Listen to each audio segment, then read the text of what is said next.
The taste is the first warning. It is not the familiar taste of stone and silt, of life-giving water filtered through 1,000 ferns. It is bitter. Kale spits the mouthful onto the muddy bank, his face twisting. He dips his hand again, lets the water run through his fingers.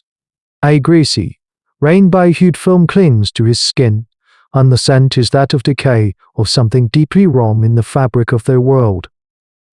He looks upriver, to where the morning mist still clings to the canopy of the cycat. For generations, the river of life has been the clan's blood. Now its pulse is sick.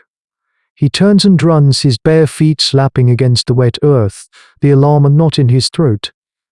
This is a world of dinosaurs, a theater of constant, overt slash of a raptor's claw, the ground-shaking tread of an allosaurus, but this is different. This is a quiet poison, a creeping fear that cannot be met with a spear. Back at the cave mouth, the clan gathers. Bor, the leader, holds a water-filled tortoiseshell, his brow furrowed. Myra, the old healer whose face is a map of every drought and flood the clan has endured, sniffs the contents and recoils.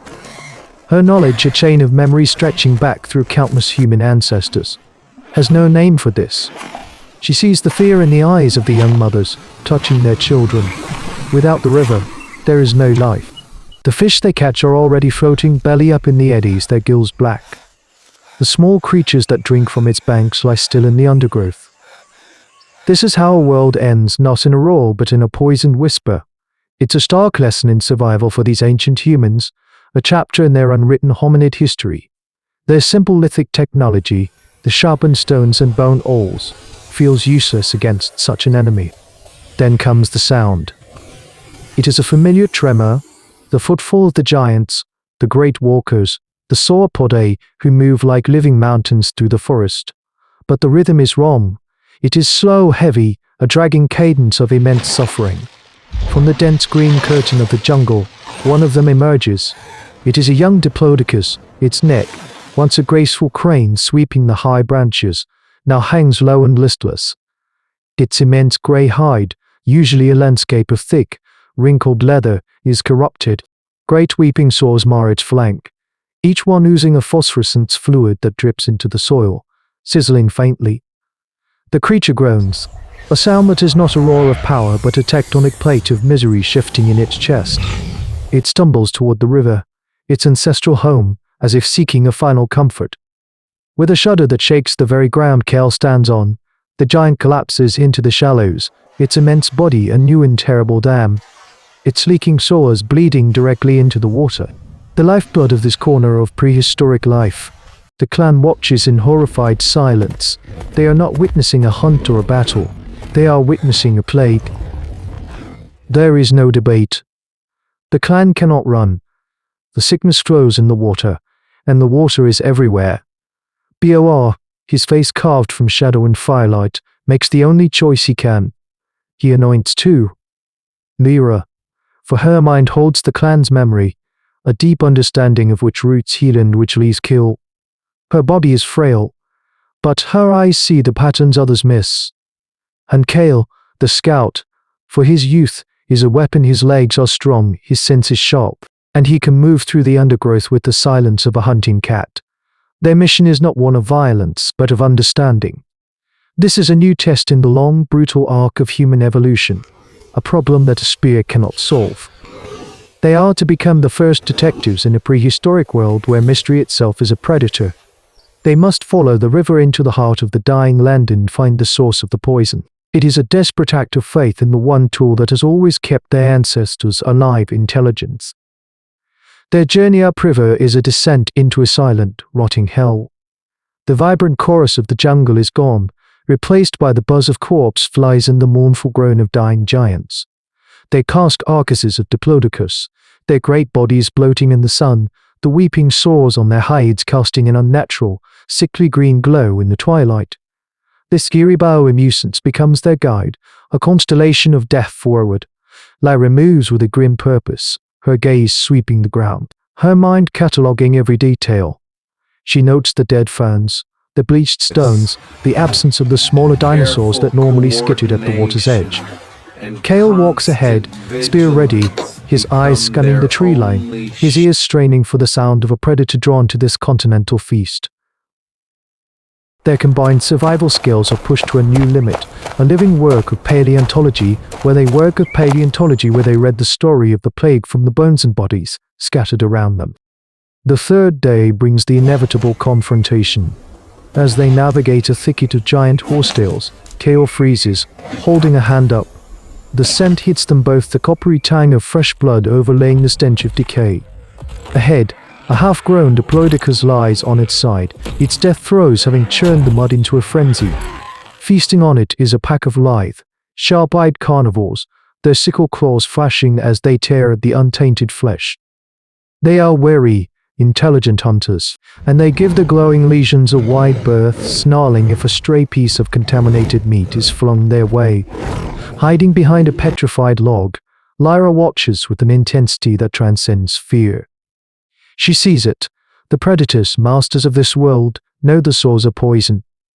And more, she observes the tracks of the fallen giant. Like all the others, its final path was not a random staggering.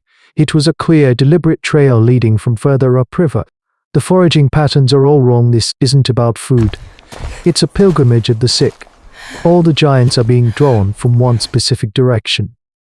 Her old, tired eyes gleam with a spark of terrible understanding. She points a trembling finger past the feasting pack toward an arrow, mist-shrouded valley from which the river flows. There, she whispers, her voice raspy. The sickness is born there. The valley is a throat choked with poison. The air is thick, heavy with the mineral tang Kale tasted in the water, so concentrated it makes his eyes stream. Every surface seems coated in a fine, shimmering dust. They moved deeper, their footsteps muffled by the unnatural quiet. This is the source, the heart of the sickness. Ahead, shrouded in mist, is a cave mouth, a dark wound in the mountainside from which the river is born. It is from this darkness that the trail of sickened giants lead. Kale grips his spear, but the gesture feels futile. What beast here can be fought with a sharpened stick? Lyra, however, walks with a scholar's focus, her gaze fixed on the rocks. She scrapes a finger against a ledge and brings it to her nose. Bitter crystals, she rasps, a name board of pure description. The stone itself is sick. As they reach the cave, the faint green glow from within confirms their fears. It is the same unholy light that emanates from the source of the dying Diplodocus. Inside, the sight is both beautiful and terrifying. The cave opens into a vast grotto where a deep, clear pool serves as the river's wellspring. But the walls are not stone, they are a lattice of crystalline veins, pulsing with a soft, green-red light. It is a deposit of pure cinnabar, a mineral of brilliant, deadly beauty. Here, the water is saturated with its poison.